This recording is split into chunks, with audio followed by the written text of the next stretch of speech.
Hello summoners, welcome back to the channel, and in this video we're going to talk about Jabari Panther, who is going to be the latest character to enter Marvel Contest of Champions. So first of all, we are going to play around with her in Act 6 a little bit, discuss her abilities, her rotation, how she works, what are her pros and cons. Then we're going to jump to a damage comparison in Labyrinth of Legends against Labyrinth Red Hulk versus Nick Fury, because if you're talking about skill characters who bleed, then who is better than Nick Fury? No one.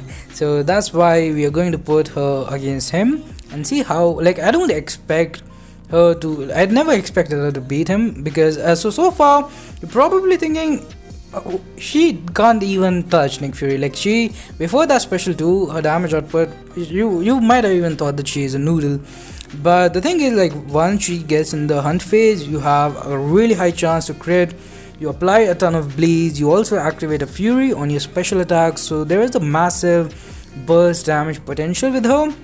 And especially in longer fights, you can go for 2 special 3s earlier, which is not something this is why I actually have Act 6 gameplay before, because in the Labyrinth fight, if you see that, till I go to 2 special 3s, till that point she's not doing that much damage, and a lot of people would just leave the video at that point and they would get the wrong impression about this character, because there is some build up. Until you are in that hunt mode, you're not doing great damage, and also a lot of your utility comes from being in that mode, from being stun immune to the fact that her attacks cannot be missed or evaded. But then you also have characters like Nick Fury, who has a much better fury than her, a much better evade counter with his tactical charges, miss counter, and what else, being stun immune. As long as you have him in the second phase, you don't have to enter any other mode, do anything, he's just stun immune straight up.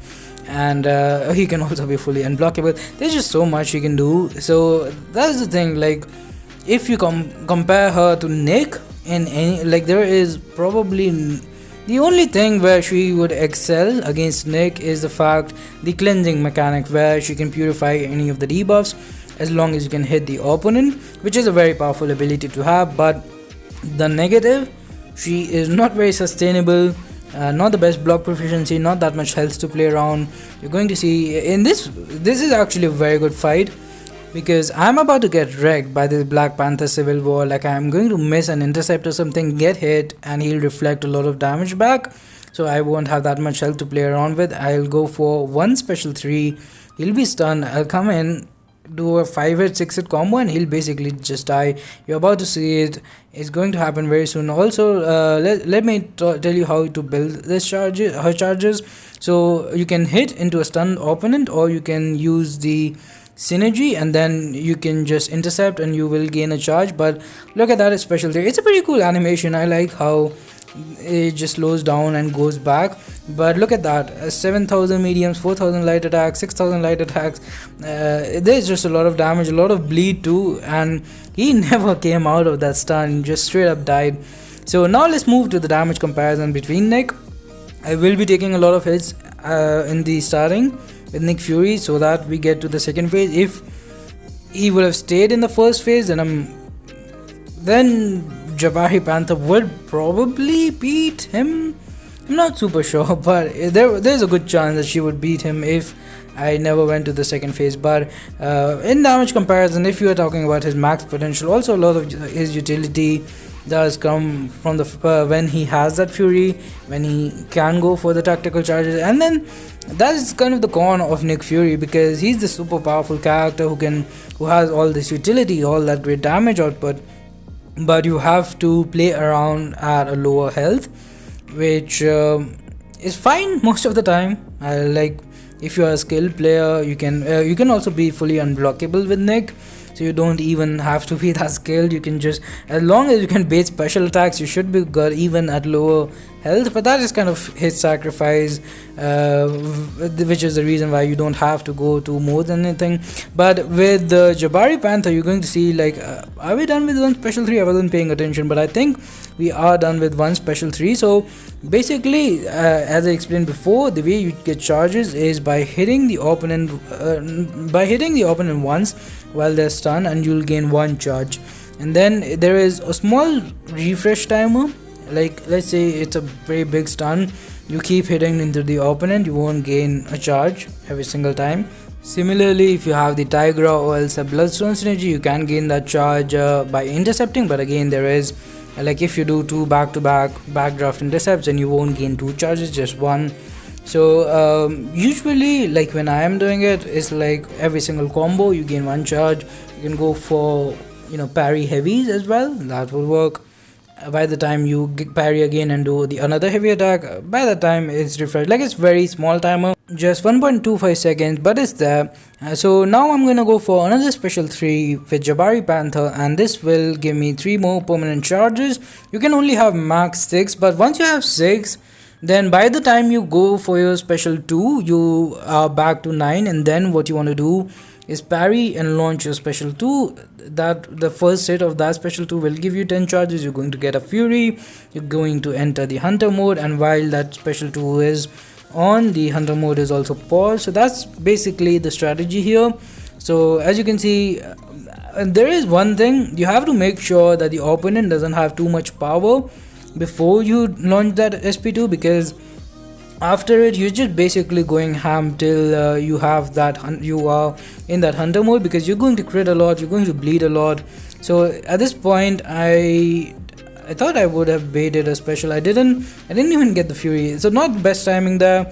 But you can see, like, now we are basically critting on every single hit and we are bleeding a lot. So that's basically the best part of Jabari Panther. Now let's do this once again. Now because we have 6 furies 6 charges built up already, now getting to 10 is going to be super easy, barely an inconvenience. And like by the time we are going to get back to our special 2, we will be at 10 charges. So she's not a very hard character to play, not a very stressful character to play, parrying and hitting the opponent. So there we got the fury as well. You're going to see like pretty decent SP2 damage, a lot of bleed damage, but there's just no comparison to Nick.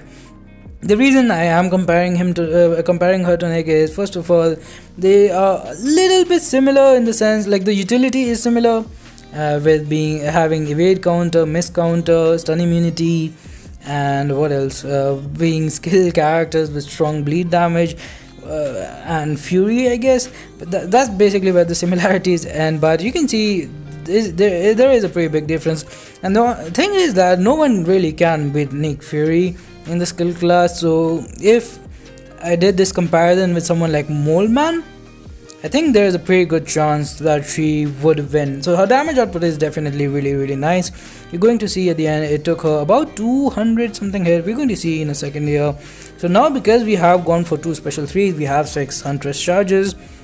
It's not going to take too long to finish this fight after this point, but like till you get those 2 charges not doing massive damage, and that definitely extends the duration of the fight by quite a bit.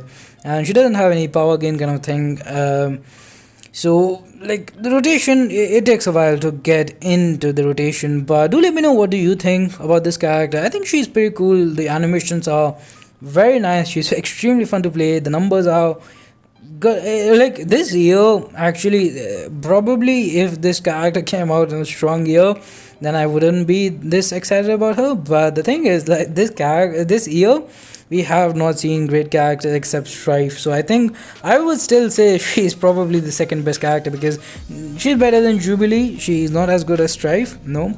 Then who came in February, Psycho Man and Super Skrull, they were both duds. Super Skrull was not as bad as people think. In my opinion, he's a little bit better, but still I say she is much better than him.